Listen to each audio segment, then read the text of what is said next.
Good afternoon, ladies and gentlemen. You're sitting in fantastic stereo here, from here to there. You could come a bit closer, it would help me a lot. But we have a very interesting debate here from 2 to 3:30 on poverty eradication and climate change, with the subtitle, Friends or Foes? I'll do this in English. There's translation from at least French. Feel free to speak your own language. We'll see what happens. There will be a possibility for the audience to ask questions, to make small remarks. No declarations. Small remarks and questions. We have a very distinguished panel. Myself, my name is Thijs Berman. I am a member of the European Parliament in the Development Committee in the European Parliament, dealing with the legislation for the next 7 years of development cooperation by the EU.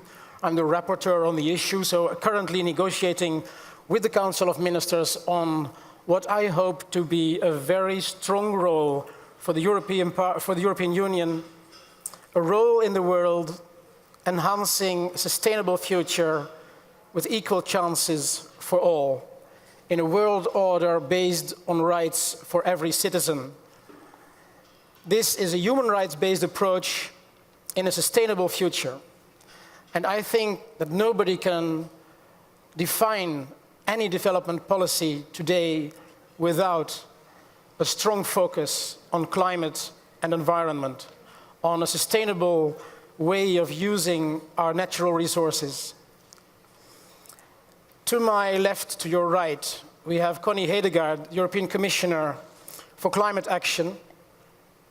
I'll ask her to start. To my right, we have Aissa Kirabo Kachira, and you are Rwandese by origin, which pleases me because I know the country. Human Settlement Program at UN Habitat. Adriana Dino is over there. You are the acting executive coordinator on the Global Environment Facility at UNDP. These are such mouthfuls. It's much easier to be an MEP. Frédéric Bontemps se trouve là, qui est le directeur des politiques de développement and global public goods at the Foreign Ministry in France. We have Ibrahim Thiaw, originally from Mauritania. I asked you because I was wondering where this family name came from. Deputy Executive Director of UNEP, Environment Program. And then we have Luciano Frontelli, Youth Ambassador at these European Development Days from Brazil. And I think we open this debate this afternoon with your intervention. Luciano, the floor is yours. Thank you very much. First of all, bom dia. I'm from Brazil, we speak Portuguese there, but I'm going to be speaking in English, don't worry about it. I would like to start this with this amazing opportunity to be in a panel with such amazing people doing amazing jobs, such a challenges with these jobs. To say that regarding climate change and poverty, we have been seeing a lot of hard times in negotiations with climate change. We just ended negotiations in Warsaw, and we ended negotiations with an agreement to further have an agreement in Paris. So then again, we are pushing forward to have people and governments to agree on what we should be doing on climate change, when you have a lot of things already happening in climate change and tackling the poorest countries. We have been seeing in the Philippines, more than 13 million people have been affected for what happened. Among them, 4 million young people have no more families, they have no more schools, and we are still debating. I understand that it's very important to debate. This is totally necessary, because without debating, we cannot come to a consensus, we cannot come to actions. But our debate action-oriented, as is human rights based. I think it's on the right base. It has to be action-orientated. I think this is with this reflection I want to start this intervention. Thank you. Thank you very much, Luciano. Do you have a concrete question to Connie Henegaard, who's about to speak now? No? I would like to ask, what is the EU position? Do we have one? Are we expecting one? When this is coming? Because a lot of developing countries say that they will position regarding climate change and other issues. When EU or other developed countries also position and say commitments. What can we expect from that perspective? Thank you. Before jumping on that question, Connie, you just came back from Warsaw, where this huge conference on climate change has been taking place. What is your conclusion? With which feelings did you come back to Brussels? I'm not going to share that publicly, I think. Yes, please. I basically share Luciano's sort of feeling that things are moving slowly in this process. And I think everybody involved in that would say that. But then I also have to say, we all knew before we arrived in Warsaw that there was a limit as to what we could decide in Warsaw.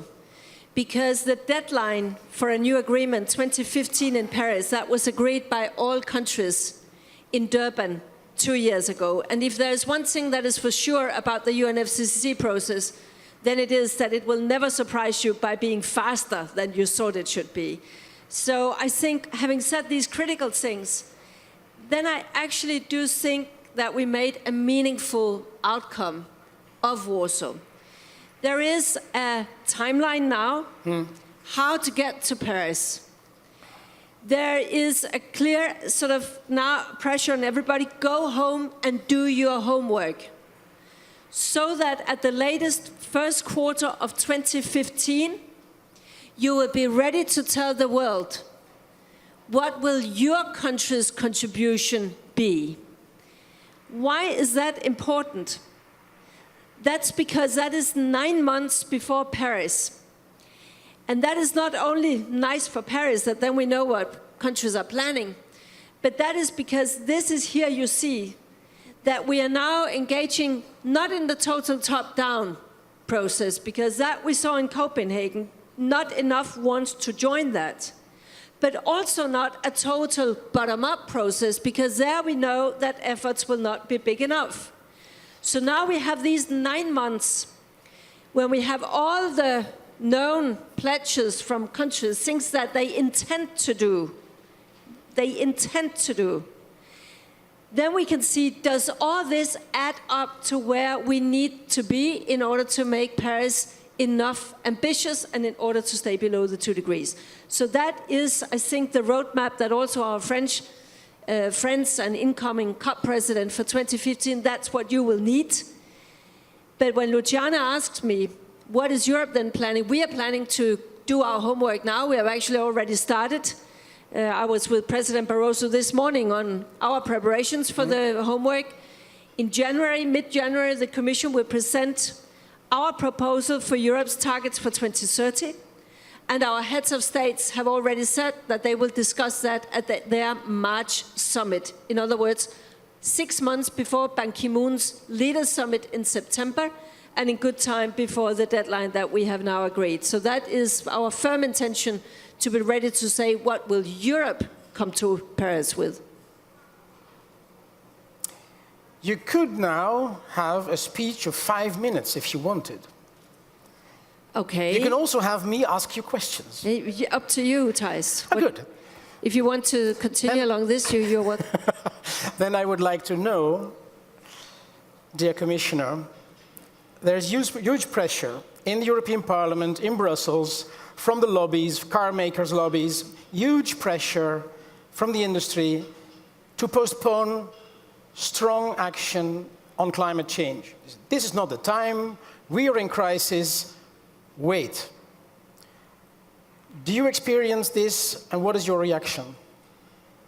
Well, without going into details with this specific car regulation, because I hope that there was agreement between the European Parliament the European governments and the Commission reached last night. But you can say this whole area is just one area where you see that one thing is to agree on the ambitious targets, but you also need, of course, then to agree on the tools, on the very specific policies. And that is no matter whether it is transport or the building sector or efficiency or whatever sector it will be. In the future, if we are going to be enough ambitious in climate change, we have to include all sectors.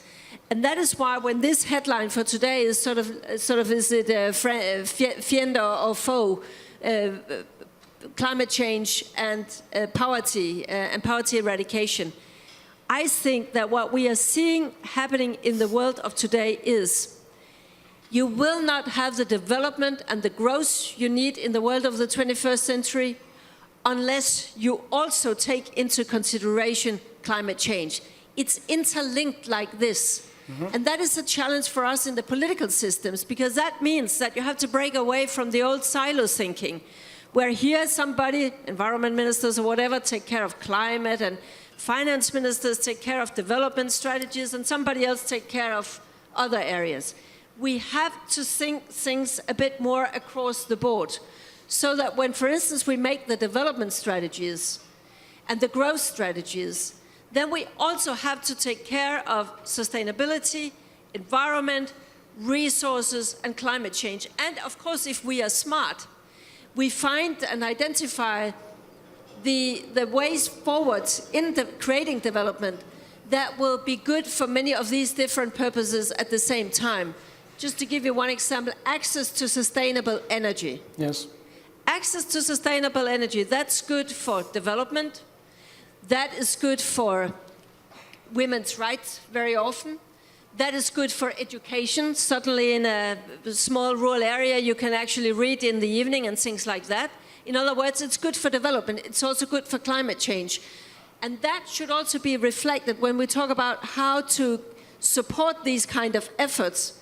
How can we, in a smarter way, mainstream climate into our development strategies, also financially, so that when we support something there, then hopefully it can also do something good for some of the other challenges we have. We must have a more coherent way of thinking our development strategies. I think that is the really big challenge for those of us working in political systems, because to a certain extent it's always easier if you can compartmentalize problems and challenges, but that is not the world we live in. We'll go into this debate a bit later on the question of additionality, the question whether climate change money could come also from development envelopes, or is that a way to make the poor pay for a change that they have not caused? I really want to go into this debate a bit later. Still, are you satisfied with the way today the European Union is linking climate action with development action? I think we can do even better, and I must say that in the new budget that has just been adopted or just about to be adopted, I think that we have a more integrated approach. Last night I had the chance to discuss with a number of heads of states, presidents and prime ministers from many of the countries participating here, and my clear feeling is that that is also very much in line with their wishes and their thinking. Because you can have many developing countries today, they realize that we have to think it in a more holistic way. Now, we should have had a representative here in this panel from the Philippines. She was not able to make it for obvious reasons because of the situation in the Philippines. I had the chance to meet her 2 months ago in Manila. Yeah. Now she's there taking care of the devastating situation they have there. You could argue, has that got anything to do with climate change?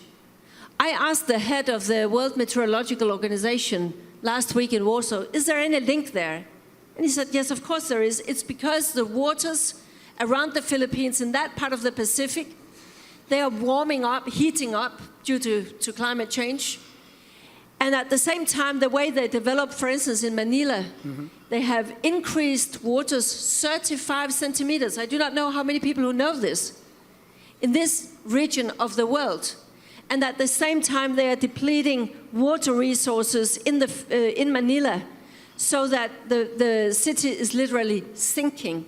So it's sort of just one example of how you have really difficult challenges coming out of development having to go hand in hand with climate change. And if we don't get it right, then what you see washed away, that is actually development. Thank you very much. Indeed, Mary Ann Lucille Searing could not come from the Philippines. You understand why. She is the Climate Change Commission Vice Chair of the Philippines, and she's dealing with the disaster at this very moment. But we do have the other participants in this panel, and I would like to turn to Adriana Dino. At UNDP, you have your approach on linking climate change action to development policies, not only linking, mainstreaming, incorporating. And I wanted to try to avoid the word mainstreaming, I'm sorry.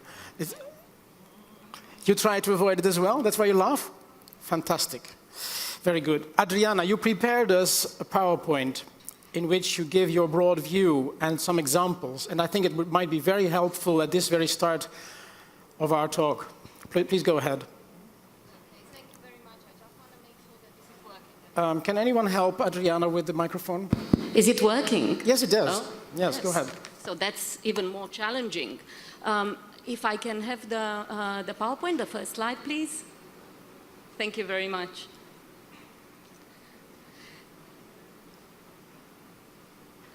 There is no doubt that climate change threatens sustainable development and poverty reduction efforts worldwide. And failure to prepare and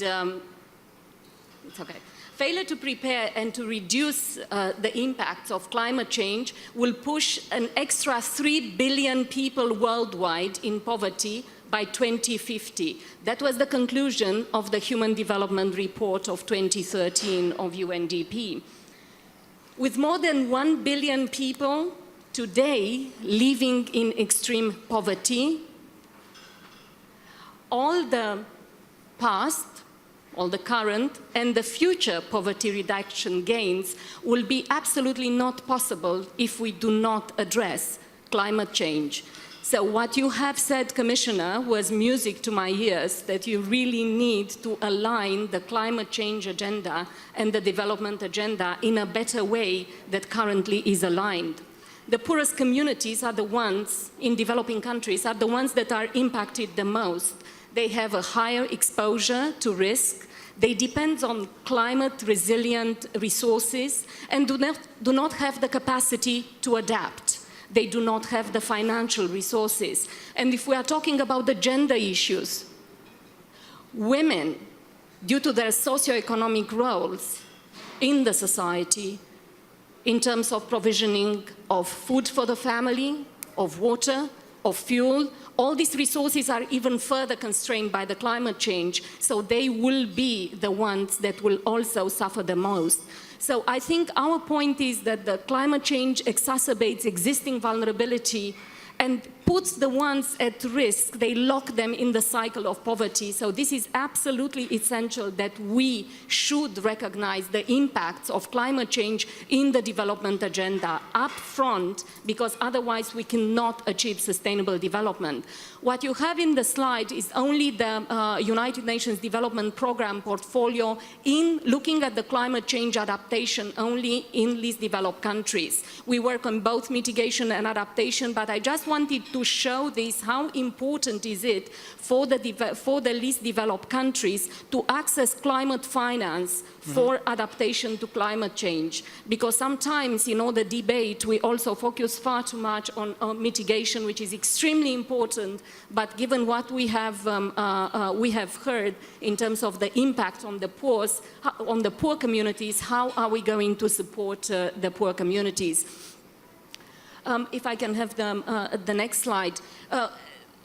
Our approach in UNDP has to catalyze climate finance to achieve multiple development benefits. So even if the main objective was on climate change mitigation or the climate change adaptation, how do you use that? How do you develop your programs so you achieve multiple development benefits? So we supported 50 least developed countries with the National Adaptation Program of Actions, but then with a follow-up projects. What you have here, I just want to give it an example to make it a little bit more concrete, and I'm not going to use mainstreaming at all. It's Bhutan, where we have supported the Napa process, where they prioritized the glacier lakes, which are the risk for outburst floods. 10% of the glaciers in Bhutan, glacier lakes, are at risk of outburst flooding. So, of course, the program that was prioritized by the government of Bhutan was on reducing the climate change-induced risk as a result of GLOF. In '94, what was one of the largest events of GLOF in Bhutan, people had only 20 to 30 minutes reaction time. So the impact on livelihoods, the impact on vital economic infrastructure was humongous.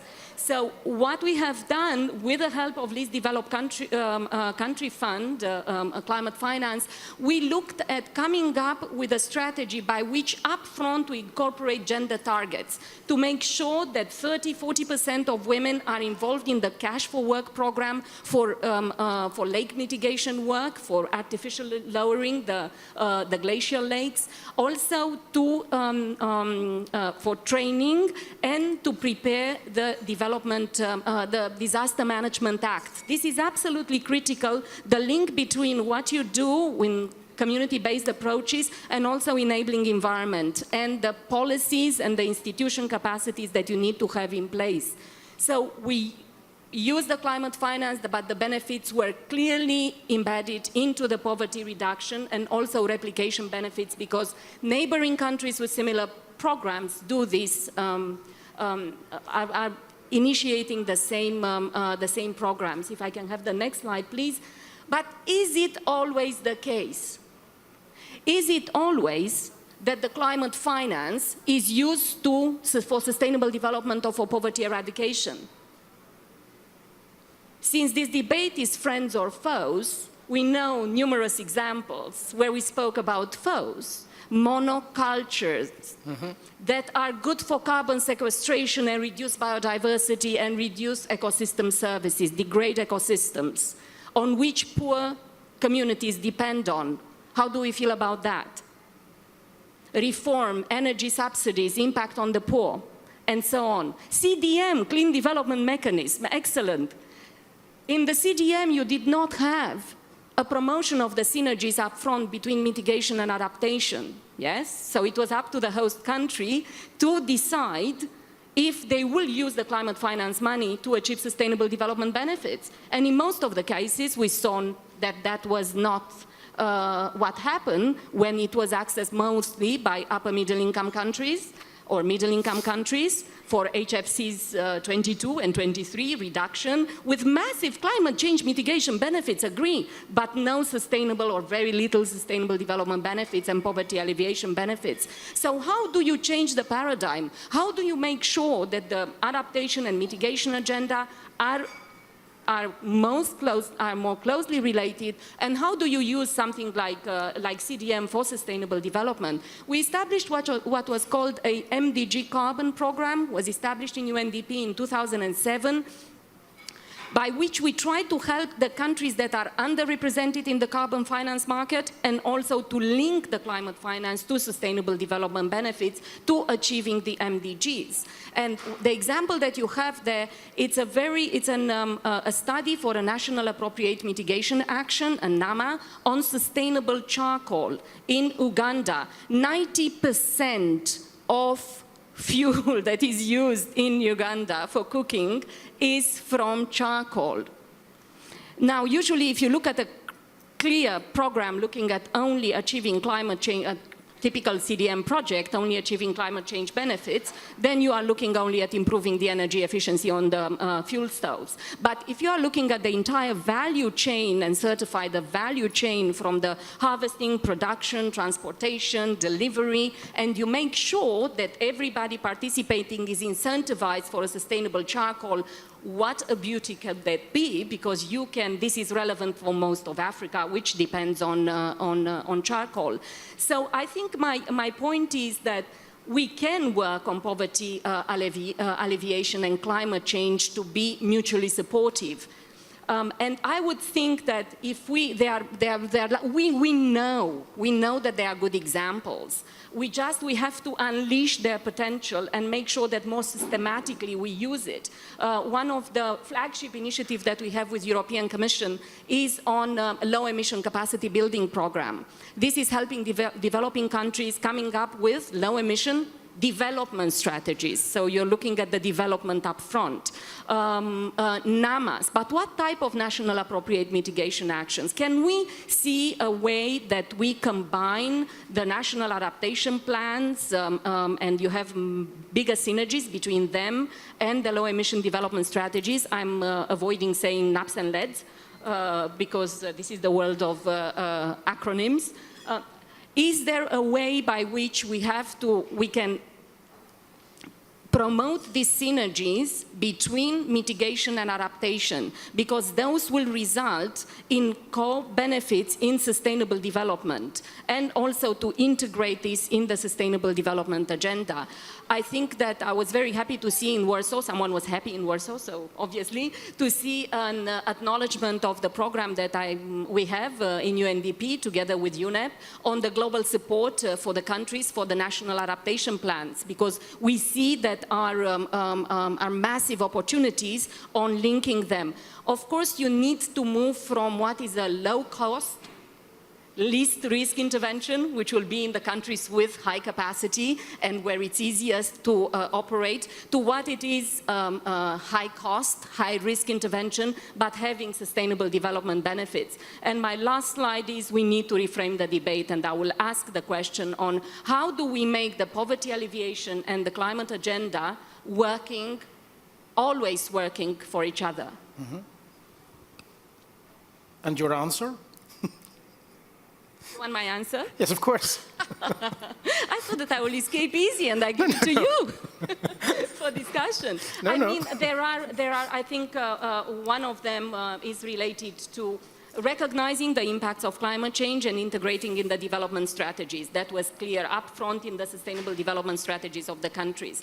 Promoting, as I said, the synergies between the mitigation and the adaptation up front. Enabling environment, all the capacity development that needs to be done in terms of structural changes, in terms of policies. The Commissioner mentioned at the beginning the sustainable energy for all, which was, I mean, the role, for example, in this of bottom-up energy solutions. Yeah? How do you scale up? We have numerous examples. There was an event the other day on the role of bottom-up energy solutions in achieving sustainable energy for all at the community level. What is that role? How are you going to how are we going to unleash that potential? And what is the role of enabling environment of the governments? What is the role of the private sector, civil society in this? There are lots of questions. The question is, why don't we do it if we know that there are examples that are working? Precisely. Aisa Kirabo Kachira, thank you very much, Adriana. Aisa, you at UN Habitat, in a rapidly urbanizing world, in particular in developing countries, we know that populations in developing countries are particularly at risk to the effects of climate change. We have seen the devastation in the Philippines, and it is not just a coincidence, of course, the Commissioner is right. Just remind us, what makes the poorest so vulnerable in this climate change?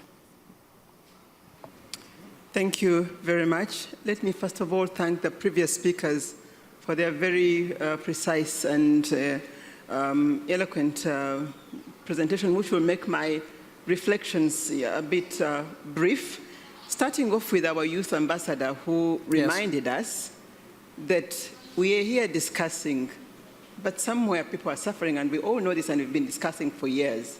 So we had better discuss with actions and real concrete, pragmatic strategies ahead. And I want to thank the speakers for having responded to that very well. In response to your question, I would like to say like 3 or 4 things, reflecting. About 15 years ago, in UN Habitat and as part of the UN family, we were committed to reducing poverty or ending poverty as per the MDGs. And for us in UN Habitat, we focused on urban poverty, in which we have achieved actually the goal, because the goal then was to get at least 100 million people out of slums and slum-like conditions. We have doubled the number. But in essence, we have many more people in slums than we had at that time, because the speed at which we are able to support people to get out of slums and slum conditions is much slower than the pace at which slums are growing. As of now, we have almost 1 billion people in slums and slum-like conditions. And as you're asking, what is making them vulnerable? It's because slums are a consequence of urbanization gone wrong, of governance gone wrong. So you will find that slums are growing in areas that are already eco-fragile. They'll either be in swampy areas or they'll be in very steep slopes, not by accident, but because probably, most likely, that was the available land. Those were the available facilities, and sometimes they are a consequence of our own abrupt response to disaster, in which case when we engage into a post-emergency, in a quick fixing process, we finally create a situation that even creates much more fragility.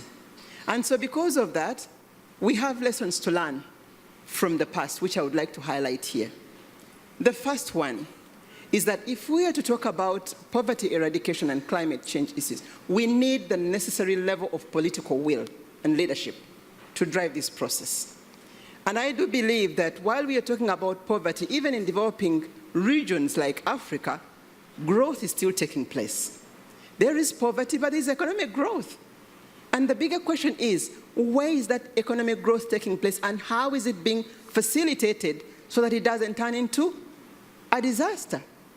And that is why it is important that I think one of the potential mistakes that would have been made at that time was when you look at poverty in isolation or a silo thing, and you go ahead to treat or to address poverty in isolation out of the whole development cycle, you get so focused to it that you lose the opportunities that would actually address poverty better if we were to improve investment and trade, for instance, if we were to improve governance, if we could improve planning at scale, planning for cities. And I think this was very well quoted by the Secretary General Ban Ki-moon last week in Warsaw during the Cities Day, when he clearly emphasized the point that cities are becoming increasingly relevant to climate change. And that is why we are saying, since over 60% of the greenhouse gas emissions are coming out of cities, but at the same time, overall development, most of that is taking place in cities.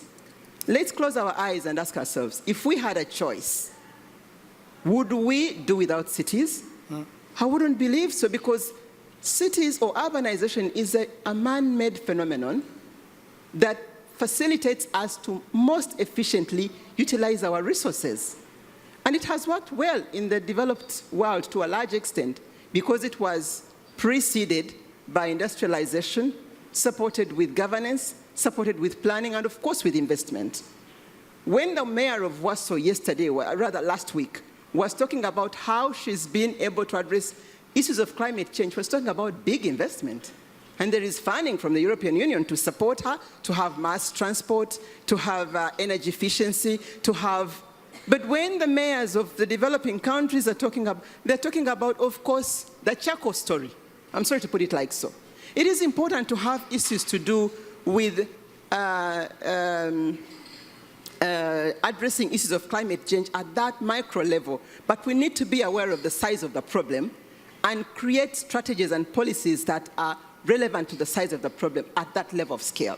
And that is why we feel that in UN Habitat, together with addressing the issues of poverty eradication that are manifested as slums, we would like to work with all partners to ensure that sustainable urban development is a driver of socioeconomic transformation. We would like to support especially local governments to be able to have the right governance, the right resources, the right executive power, because at the end of the day, even when we make very good policies, the implementers must be able to deliver. And we have to, how I wish, even with this kind of investment, if we could do it in such a manner that it is an enabling, if it could enable investment, what we are seeing as challenges today are certainly opportunities that can create green jobs, that can create a diversity of the economy, and the communities are ready to learn. If people can learn from, you gave the example, Adriana, which is really good. It is not actually even unique to Uganda, even where we are based in Nairobi, even where I come from in Kigali. I mean, because of the cost of energy, people have to resort to charcoal.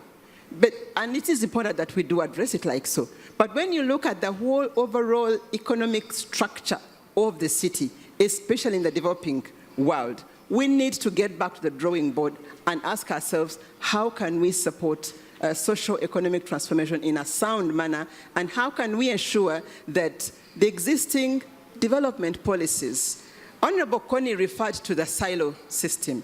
The thing that we are looking at and seeing in UN Habitat is that many countries don't necessarily have national urban policies. Mm-hmm. They have got national housing policies, land policies, environment policies, but these are uncoordinated. And everybody's struggling to make theirs a priority. And so the moment you cordon off and make yours a priority, you lose the bigger picture. So it is important that we have a national urban policy that is supported and anchored with clear national climate change policy, so that what we are seeing from policy to practice is integrated. Secondly, I would like to say that when I talk about cities, it is not so much about capital cities, because there's been a lot of development aid and development support in rural development. When we get successful rural development, we end up with market towns. And so most of the urbanization is taking place in the small towns, in the areas where there is not sufficient focus on governance, on planning. So what we call the secondary or intermediate towns are now what are fast growing. And from current research, it is indicated that in the space, because of the increasing urban sprawl, even where you have resources, the land that is going to be covered by cities is much, much bigger than the population growth. We used to have compact cities, and we are advocating for compact cities, but even in the developed economies today, you find that the level of compactness is going low. And of course, with the level of compactness going low, the cost of transport, the cost of energy, the cost of everything is going high. And if you're not careful, we're going to end up again in another disaster. So what we're talking here about is not rocket science, but I think we need to be determined. We must have the political will. We must be willing to work in an integrated manner. We must support the implementers and bring them on table. And I think we need to go at scale and be big about this. Thank you. Thank you very much. There is perhaps, yeah, you may applaud, of course. Good. Should have done that with the previous speakers as well then, okay? So you have to compensate for this after. When Connie takes the floor, just a roaring applause. But Isa, you're speaking about the political will, about concrete action, and about governance, about coordination. Now here are 3 UN agencies. Connie Hedegaard has some commissioners next to her who perhaps have at best coinciding views on what should happen, but perhaps at a short term different interests to defend own shops. No? That happens sometimes. You don't have to agree. Yeah. Good, yes, the commissioner said yes. So how is the coordination between your 3 organizations? Are you one UN, as UN claims to be? You have UNDP dealing with governance and democracy. You have UNEP, Mr. Chair, the environment, and you have UN Habitat. How happy are you coordinating action on climate change? Yes, we are. But I also want to say that we are on a learning curve. Sorry? Yes, we are, Yeah. but I feel that we can do better. My colleagues will compliment me. I will say yes, we are. It's just an introduction to Mr. Cho. Oh, you want him to I want to respond go to that? him, yes. Oh, no worries. Go ahead, Abraham. Complete it. Finish your phrase, please. Your sentence. No, I don't want to bias him because I'll tell about my story from the other side. No worries. Go ahead. Ibrahim Thiaw, Thank you. at UNEP, you have been listening to the previous speakers. You have your particular view of, and of course you concentrate on climate change. Tell us, what are your main challenges, what are your main dilemmas today? And then we'll go in a debate with the rest. Let me tell you, our main dilemma is that, as Connie said, the response by we as human beings to the mess that we have created ourselves is very slow. That's our dilemma. It's more than 20 years since we knew that climate change is occurring. And the UN established the Intergovernmental Panel on Climate Change, which is co-administered by the World Meteorological Organization and the United Nations Environment Programme. And the IPCC has been publishing report after report. The latest was published a few weeks ago, which came up with a 95% certainty, which is the top certainty for any scientist, that climate change is due to human actions.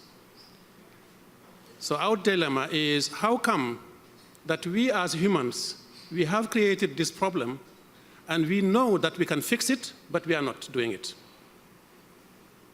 And we are not doing it quick enough to curb this problem that we know is very clearly there. Initially, we set ourselves a target that we should curb climate change at the 2-degree level. Many reports are coming now that maybe that 2-degree will be surpassed because we are not acting quick enough. So that is our main dilemma. I think all of us have that situation. And I was listening to Luciano when he spoke, because let's think about the future generations. Maybe our time is over because we are all gray hair here. But what about the future generation? We are now, when we were setting the meeting for Warsaw, people were saying that in Paris 2015, we should come up with a new text and we should agree and so forth. I was horrified to listen to some delegates in Warsaw saying, maybe Paris is not, we may not be ready. Maybe it will be 2017. Okay, you can go to 2019, 2030. But you have to stop this. This is our dilemma. Now, let me tell you, we have been in these negotiations listening to delegate after delegate saying that climate change is affecting the most vulnerable people, it is affecting development, it is affecting human beings. Let me give you a very concrete example. I am coming from a region called the Sahel. For those of you who do not know, the Sahel is one of the most vulnerable regions in the world, one of the poorest regions in the world in terms of economic revenue. It's one of the regions where governance is still very weak, but it is a region which is quite rich in terms of minerals, oil, gas, and other natural fisheries, and other natural resources. So as you can imagine, this is a cocktail that exploded, as we saw in the case of Mali, and will further explode if you are not careful, because if you have a combination of poverty, wealth, and bad governance, you have a problem. And as we saw what happened in Mali, the rebellion in Mali started almost 20 years ago. And the world was watching. The Malian authorities trying to resolve it, and no one intervened. And unfortunately, very opportunistic Islamic groups came to interfere and actually took an opportunity of a weak government and a fragile state, and actually created the chaos that we are in at the moment. And the result, we had France, thank you France, to intervene, and we have now UN troops. Now these troops we have there are costing a lot of money to taxpayers. And this is money that could have been used for development and could have been used to prevent the crisis we are in at the moment. And this crisis is nothing else that linked to access to natural resources. Why did the Tuaregs rebel at that time? Because they have no grazing land, they have no farming land, they have no access to water, but they are sitting in a soil that is extremely rich and being exploited by others. So we have to look at the situation and try to fix the root causes of our situation, and the root cause is access to natural resources. Climate change is coming to actually exacerbate a situation which was already very, very difficult. So this is the situation we are in at the moment, and you asked me whether the UN agencies are working together. Yes, the UN agencies are working together with the difficulties that we know. Just as it is very difficult to coordinate within the same government, in the same country, you have line ministries that have their roles and responsibilities, right, and sometimes have to go to the prime minister or to the president for arbitration. And that happens, it's natural, it's normal. It happens everywhere in governments. The challenge is, how can we provide a cohesive and coherent response? Your question, whether development aid money should be used to resolve climate change or not, to me, that question is not that relevant, because if ODA is used to help development, and that development is done aside of the response to climate change, that is not development. Sure.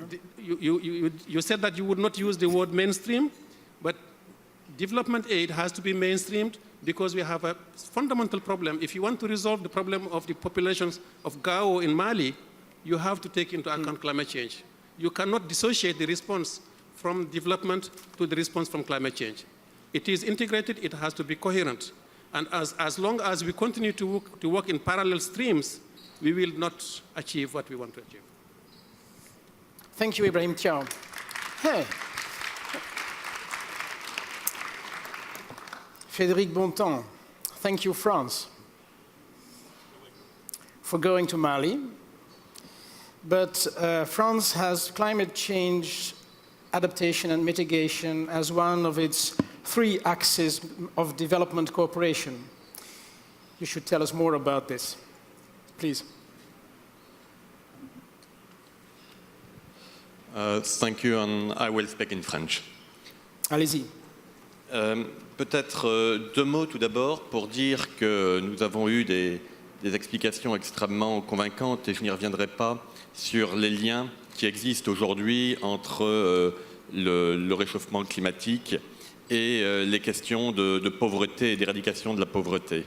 Donc c'était, je crois, clairement exprimé. Ce que je voudrais juste dire, pour le résumer en une phrase, c'est que les 2 sujets, éradication de la pauvreté et lutte contre le changement climatique, ont longtemps été considérés comme 2 sujets un peu différents, et que clairement, voir ces 2 sujets comme différents, ce n'est plus du tout aujourd'hui dans l'intérêt des populations les plus vulnérables. Nous devons clairement voir une vision commune. Alors, cette vision commune, elle va s'exprimer à différents moments. Il y a un point focal important qui est l'année 2015, où on aura à la fois la question de la redéfinition des objectifs de la communauté internationale en matière de développement, et puis la conférence sur le climat qui aura lieu à Paris et qui devrait nous permettre, on l'espère, d'avancer sur ce sujet. Et puis, donc, je voudrais dire 2 mots là-dessus tout de suite. Et puis, je voudrais après parler de qu'est-ce qui se passe entre maintenant et 2015. Parce qu'il faut déjà qu'on avance et on ne peut pas attendre. Alors, en 2015, il y aura donc la COP 21. Alors, la vision française là-dessus, c'est qu'on espère obtenir lors de la COP 21 un accord sur le climat qui soit applicable à tous, qui couvre toutes les émissions, avec des engagements différenciés des différents pays, mais un but commun qui est de limiter le réchauffement au maximum à plus de degrés, avec une approche inclusive, globale, qui intègre donc les questions d'adaptation, d'atténuation, les questions financières, parce que les questions financières se posent naturellement, les questions de transfert de technologie, et puis qui soit durable, avec des mécanismes flexibles, mais qui s'imposent à tous.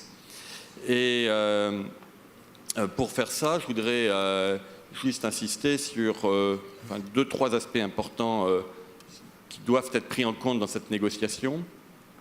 Le premier, à Varsovie, la semaine dernière, et la commissaire Connier-Hedegaard s'en souvient certainement, nous avons eu de grandes discussions sur les objectifs ultimes de l'accord et sur le second article de la Convention sur le changement climatique, qui en fait est très clair parce qu'il dit que l'objectif ultime, c'est entre autres choses de s'assurer que la production alimentaire n'est pas menacée et de permettre un développement économique qui soit soutenable.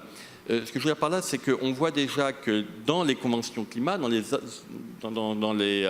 les outils que nous avons, le plus de degrés n'est pas l'objectif ultime. L'objectif ultime, c'est bien un objectif de prise en compte de la situation des plus pauvres, de prise en compte de la vulnérabilité, et le plus de degrés, c'est la condition. C'est plus que l'objectif.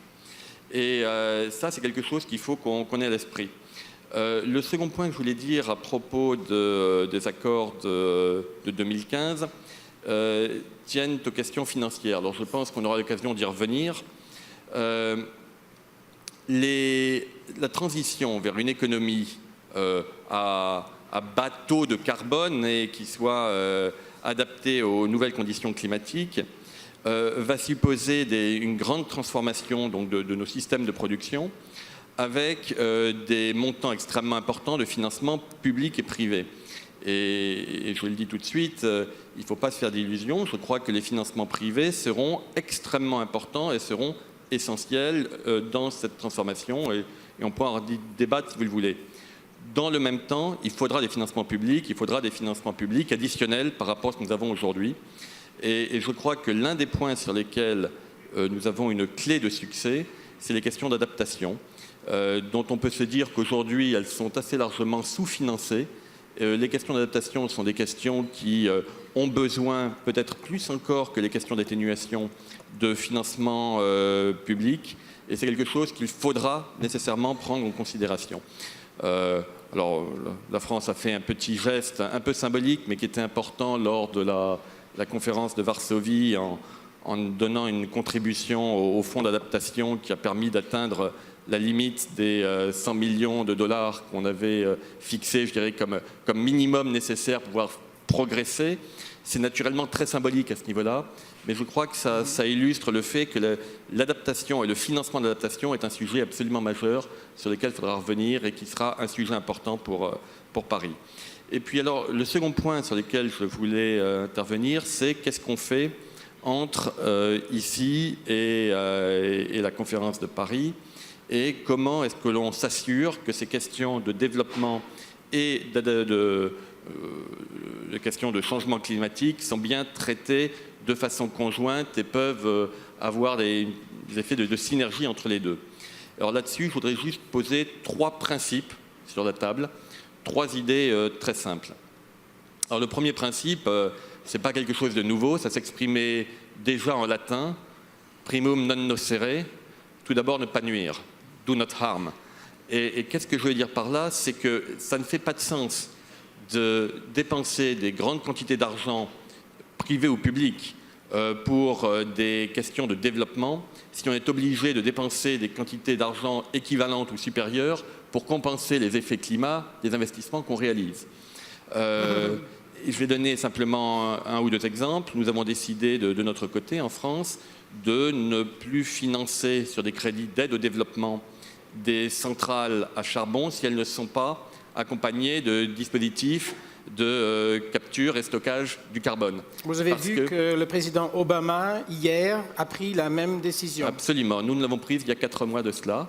Et nous pensons que c'est extrêmement important. Donc je suis ravi que les États-Unis rejoignent la France dans cette orientation. Nous pensons que c'est important d'avoir cette cohérence des approches. Nous avons également décidé, juste à titre d'illustration, que toutes les actions de développement de l'Agence française de développement, notre principale agence d'intervention, doivent faire l'objet de stress tests climat avant d'être mises en œuvre. C'est-à-dire, est-ce que ces actions sont pertinentes dans un contexte d'évolution climatique? Est-ce qu'elles ont un sens? Quel est leur bilan carbone? D'ailleurs, il y a des bilans carbone de fait sur toutes les opérations qu'on met en œuvre. Et donc de faire en sorte que toutes les actions que nous mettons en œuvre en matière de développement s'intègrent bien dans ces questions de lutte contre le changement climatique. Alors ça, c'est un premier pas. Le second pas, qui me paraît extrêmement important, c'est de rechercher systématiquement les co-bénéfices. Parce qu'on pense que dans de très nombreux cas, vous pouvez avoir des projets qui ont à la fois un effet positif en termes de croissance économique, en termes de réduction de la pauvreté, et en même temps qui contribuent à l'atténuation et à la capacité de résistance, d'adaptation des populations. Je vais donner un exemple très simple. Il y a quelque temps, j'étais avec le ministre du Développement au Sénégal, où nous visitions des projets de reforestation, de replantation de mangroves. Et ces projets sont extrêmement intéressants parce qu'ils contribuent à la lutte contre l'érosion côtière qui est accrue par le réchauffement et la montée des eaux. Ils aident en termes de développement à améliorer la production halieutique, la reproduction des poissons, tout simplement, et ils améliorent les capacités de pêche. Ils procurent d'autres types de ressources. Par exemple, ce sont des barrières qui protègent les champs de riz d'une salinisation accrue. Et donc, c'est un effet également d'adaptation extrêmement fort. Et enfin, ces mangroves stockent du carbone, naturellement, et donc ont un effet d'atténuation. Là, on a typiquement des projets qui ont des impacts à la fois en termes de développement et de lutte contre le changement climatique dans ces différentes dimensions qui sont extrêmement intéressants. On pourrait donner beaucoup d'autres exemples. On a évoqué tout à l'heure, naturellement, l'électrification à base d'énergie renouvelable, qui est à la fois un sujet de lutte contre le réchauffement, mais quand on en parle avec beaucoup de pays, ce n'est pas sous cet angle-là qu'on le voit. On le voit, par exemple, simplement sous l'angle de l'électrification rurale. Dans beaucoup de pays, l'électrification rurale, on se dit on peut le faire par des systèmes décentralisés, solaires, éoliens ou des biodigesteurs à gaz de petite capacité. Et là, on a à la fois un vrai effet de développement, un effet de lutte contre la pauvreté, un effet d'amélioration des conditions des femmes, très souvent, et en même temps des effets de réduction et d'atténuation du réchauffement climatique extrêmement intéressants. Troisième principe que je voulais mettre sur la table, c'est essayer de promouvoir, dans toute la mesure du possible, des stratégies globales de croissance qui soient à la fois plus vertes et plus inclusives. Et ça me paraît extrêmement important. C'est un travail qui dépend des différents pays naturellement, et que l'on peut essayer d'appuyer de l'extérieur. On a fait des financements importants dans ce domaine-là.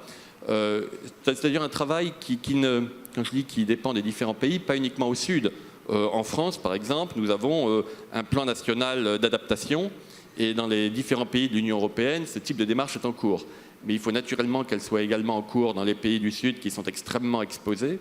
Et notre responsabilité, c'est de les appuyer là-dedans lorsqu'il y en a besoin.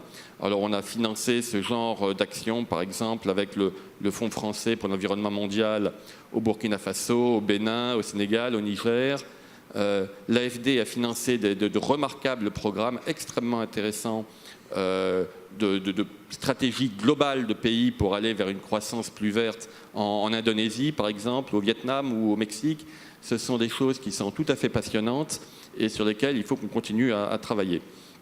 Voilà, donc tout ça, c'est des évolutions assez importantes des stratégies qu'on met en œuvre. C'est probablement pas suffisant à ce stade. Il faudra aller beaucoup plus loin. On est bien conscient dans le cadre des discussions en cours, mais c'était quelques points que je voulais mettre sur la table.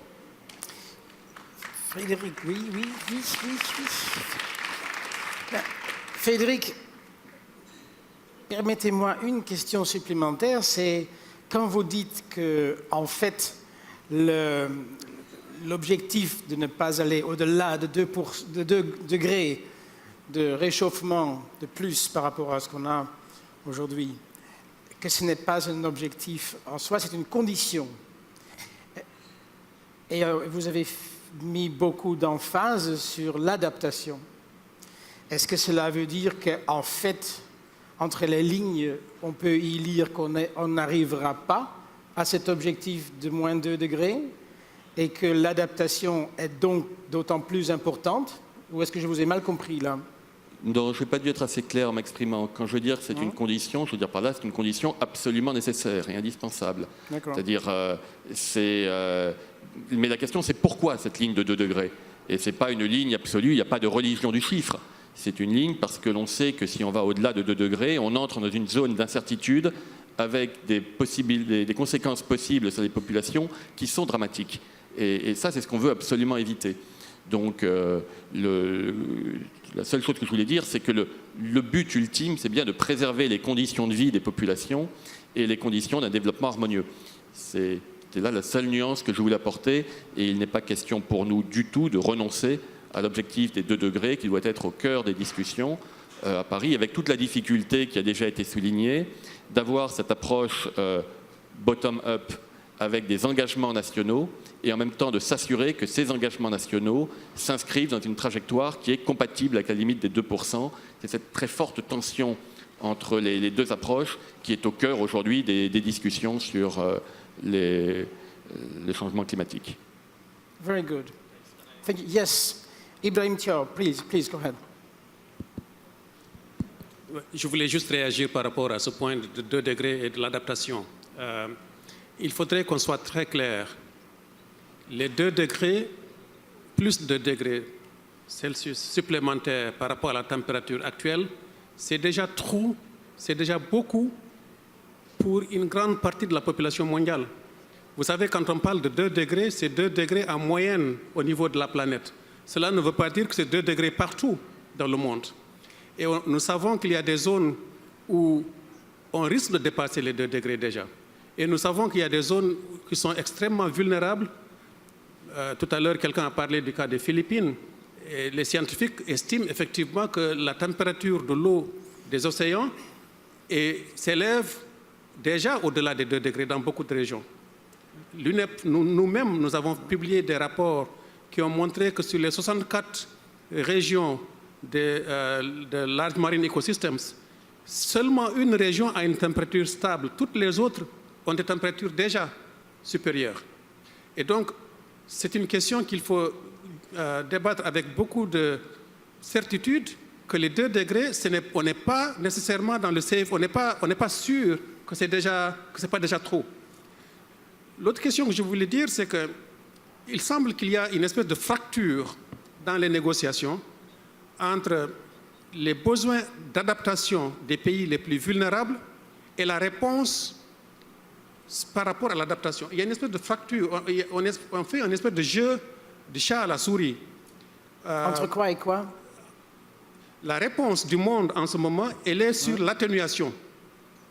La réponse sur le plan financement, elle est beaucoup plus importante pour l'atténuation qu'elle est pour l'adaptation. Or, les pays les plus pauvres et les pays les plus vulnérables, qui contribuent par ailleurs le moins aux émissions de gaz à effet de serre, n'ont pas tant besoin de l'atténuation. Ils ont besoin de financement pour l'adaptation.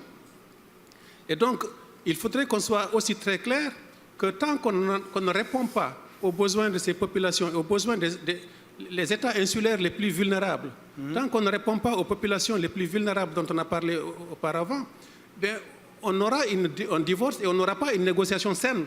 Parce qu'il semble qu'il y a un dialogue de sourds qui s'établit, parce que la Convention sur le changement climatique a toujours été dominée par les discussions sur l'atténuation. Et donc la réponse par rapport à l'atténuation, qui est très importante, ne me faites pas dire que l'atténuation n'est pas importante, mais que la réponse sur l'atténuation a dominé la réponse sur l'adaptation. Il suffit de voir les financements qui sont déjà disponibles. Pourquoi le Fonds pour l'adaptation en est arrivé au point où elle était quasiment en banqueroute? Pourquoi on est arrivé à ce point? Et il a fallu qu'à Varsovie, qu'il y ait des négociations jour et nuit pour qu'on puisse ramener ce fonds à 100 millions de dollars. Or, on sait que la réponse, elle devrait être en termes de milliards de dollars, pas en termes de millions de dollars. Yep. But isn't this where you get to the discussion of additionality?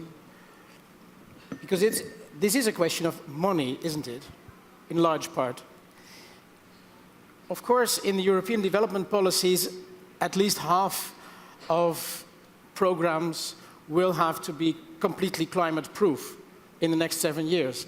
And a large part of the development cooperation instrument will be dedicated to climate action, sustainable energy, and this is all within the definition of development aid. It's all DACable, as they say.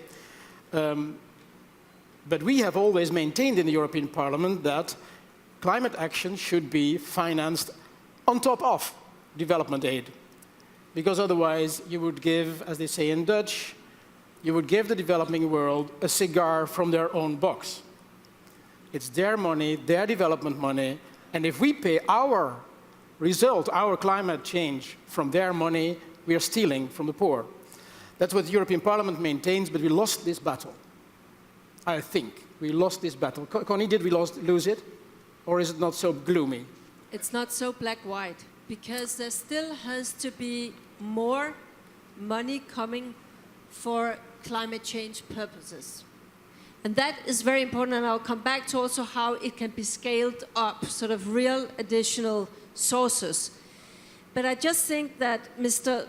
Joel said it very, very precisely, that you cannot talk about development, and by that ODA, without also understanding climate change. And clever development is also including climate change. So I think you have a problem if you will not accept mainstreaming, because then we will continue to have this, oh, here was this fantastic good ODA finance project, and by the way, we also have to think about climate change. But then it's Connie, always something coming there. Connie, in the end. Adriana and I only had a stylistic problem with the word. Yeah, okay. Yeah. If you don't know what to say, you say we have to mainstream this. No, but it's just, I think it's a new way of thinking. Yeah. And that does not mean that the developed countries will not have to come up with more money, substantially more money. We also have to come up with more public money. Yes. For adaptation also. Now it was mentioned about adaptation. I'm glad to say that although I understand from the developed countries fast start financing, only 4% went to adaptation. From the European Union and our member states, 30% of the fast start financing went for adaptation, around 15% for forestry, just to make the point that we are very much aware that it's not just for mitigation. Having said that then, I believe that one of the areas where most progress behind the scene is being made in the climate field since Doha, the last year, that is actually when it comes to financing. In April, donor countries met a day and a half, I think it was, in Washington, with some of representatives from the multilateral institutions, some financing experts, some from the very big corporate things also. Mm-hmm. And we followed that up again in October, 1.5 days in Denmark. And the whole purpose was to try to find out if we are going to scale up financing to make sort of the transition that we really need, how can we then be much smarter when it comes to attract also private investments in this area? And I think that was the point we also heard very clearly from the UN agencies. So, for instance, in Copenhagen last month for 1.5 days, we had pension funds, institutional investors, others, talking about what are the obstacles. How come that you're not investing more, for instance, in Africa? Why are you not investing more in least developed countries? When we look at where the CDM investments went, let's be honest, it basically went to a handful of countries who are among the best off in the sort of developing countries group. So we're trying to identify how can we remove these barriers so that more private investments could start to flow. Not to say that then we do not have to come up with public money, but would there, for instance, be ways to spend public money in a way that could give much more leverage to more private investments? Because one of the challenges is that it is deemed more risky to invest into, let's say, a least developed country without a lot of capacity maybe, and maybe without a lot of governance, and that can be other challenges. So investors, they stay out. If now we said, through public financing, we take the top of that risk, the additional risk, would you then be ready to go into these kind of countries and make the investments that they need? So I actually think there is some rather substantial work going on in this area. And that's why I think we should be very careful not to be too ideological about sort of private money, public money, you know, we mainstreaming or not mainstreaming. We have to take care that also the big multilateral institutions, that they are investing in a much more smart way. That every time they invest in an energy project or whatever it is, then they think about the climate smart solution also. The European Investment Bank just changed the way they are investing. Mm-hmm. That's the kind of things that really can create both development and more climate-friendly solutions. So it's the big financing institutions, the big investors, they need to change the way they think about this kind of investments. Well, yes, but I would also like to see member states of the European Union live up to their own commitments. They never lived up to their own commitments as regards development aid. France is one of the beautiful examples, 0.46% of GDP today, one of the richest countries in the world. I'm 49. Sorry. Huh? 49. In the microphone. 49. I read 46 on your website this morning. Yeah, Which yeah. year? This morning, French Ministry of Foreign Affairs, 0.46. No, but Thijs, you have to correct this. And the Netherlands just went down from 0.7 to 0.56, my country. Yeah. I'm not proud. If I may just add 2 words en français. Je reviens à cette question. Very short. De façon très courte, oui. Sur cette question de l'additionnalité. J'indiquais tout à l'heure que les engagements de l'Agence française de développement, nous avons 50% des engagements qui ont des co-bénéfices climat. Ça représente une somme de 2,4 milliards d'euros en 2012. Oui. Ce n'est pas additionnel, mais ça a un effet. Je veux dire, très concrètement, ces financements ont un effet sur la trajectoire de carbone des pays concernés, sur l'adaptation, etc. Doit-on les prendre en considération ou les exclure au motif qu'il s'agit de financements qui sont également ciblés aide publique au développement? C'est une question qui me paraît un peu difficile à trancher de façon aussi abrupte. D'accord. Je suis désolé, cher public, je ne vous ai pas donné la parole jusque-là et on a encore 5 minutes. Donc qui? Et c'est maintenant. Monsieur. S'il vous plaît, please, can you be short, precise, concise? Tell us who you are and why. Yes, Mike Malloy. I've worked in Westminster and in Geneva on climate change and international development issues. Very quickly, if it was the moral case, I think by now we would have solved or be close to solving the fight against climate change and poverty. We're dealing with politicians with electoral cycles, governments with electoral cycles, business leaders. Certainly. So I'm wondering how we can shape the message towards Paris, COP 2015 and so on, and in terms of getting the high-level panel report for poverty passed, if you like, and become the post-2015 agenda, how we can get that economic message across stronger in the different countries, particularly in America, because obviously with Congress, a lot of the blockages are in Congress, and it's got to be done at local level in the constituencies. And on that basis, just on a concrete example, can I ask Ms. Hildegard about green energy jobs in Europe, and whether we have a figure as to how many jobs we can create in Europe if we're a world leader in green energy and helping the rest of the world? Thank you, but I turn to my right here for your first question, because Ibrahim, you have said something touching the debate or the stalemate between the short-term costs of investing against climate change and the long-term benefits of doing so, contained in this question. One of you three, who would it be? Please, Aisa. Aisa first. Yeah. Thank you very much. Quickly, I think it's important that we focus on building institutions. It is true that the politicians will stay for a while in power, but there are 3 things that I think are important. 1, it's building institutions that will last longer than people in office. Two, it's empowering the people that are being led so that they elect or when they are making their decisions, they make them from an informed viewpoint.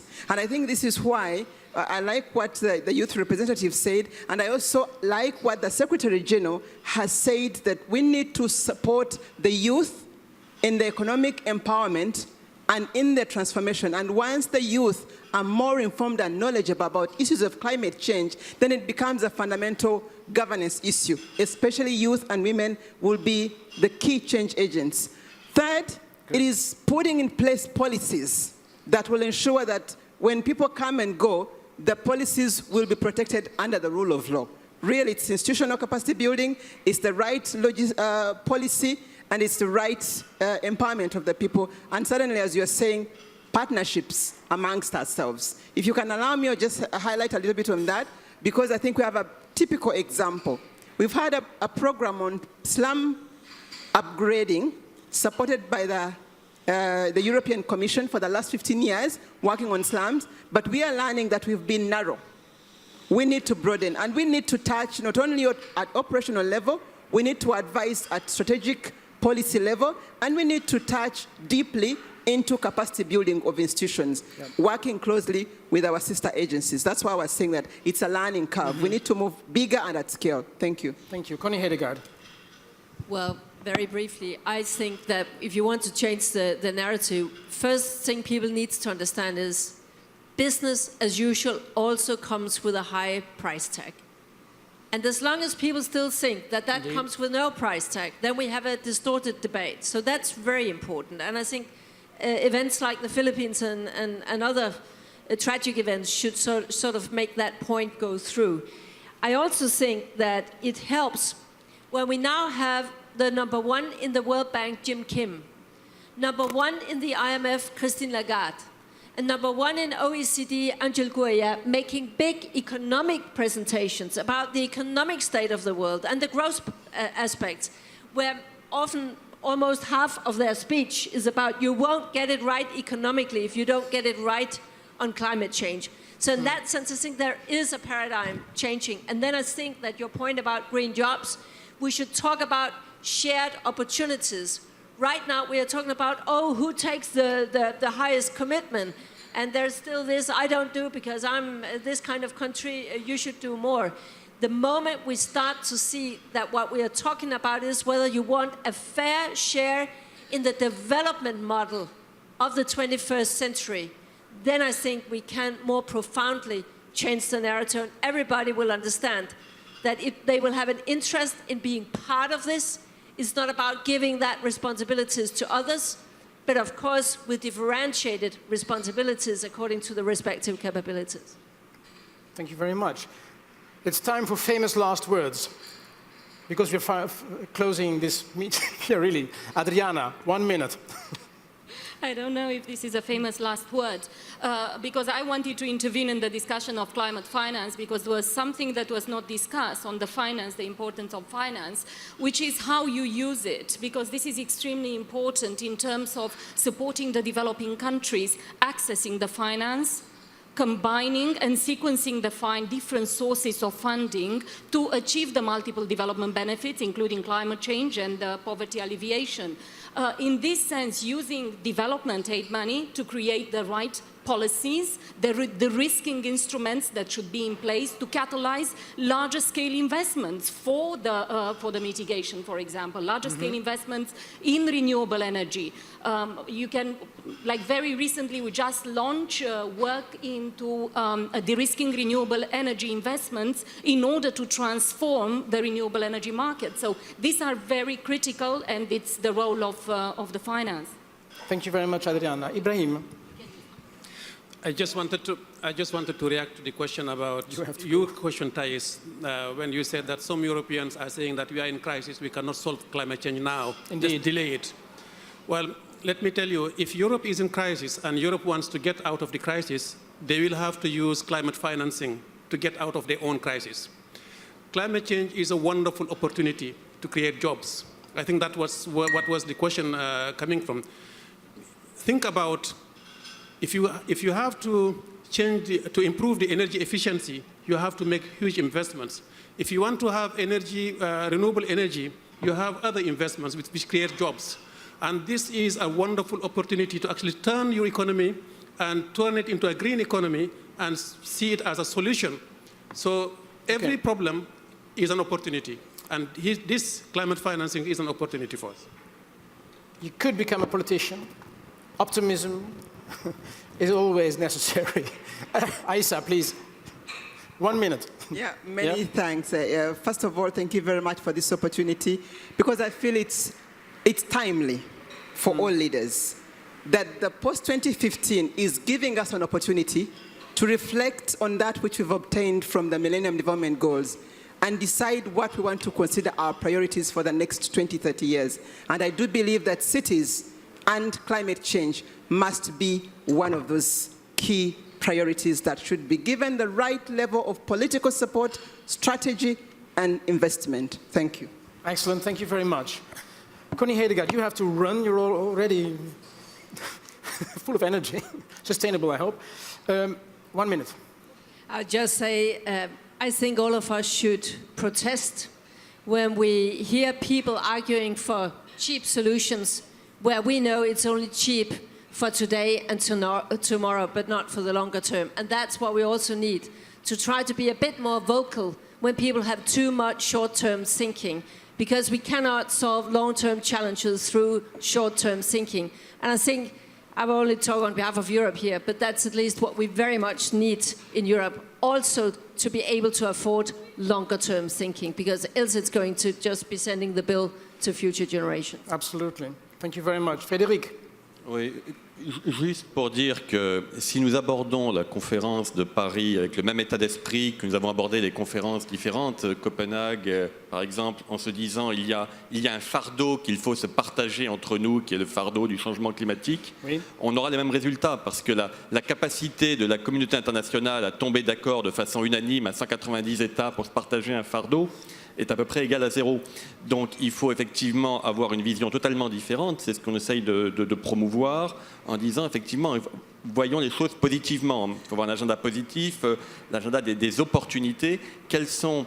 Il faut regarder les choses non pas avec un blocage, mais en se disant quelle est la nouvelle économie qui se met en place et comment les États vont-ils bouger d'une économie ancienne et basée sur le carbone à cette nouvelle économie qui sera plus performante et qui leur donne les opportunités réelles au niveau du XXIe siècle. C'est de cette manière-là qu'on pourra avancer, c'est ce que nous croyons que nous allons promouvoir.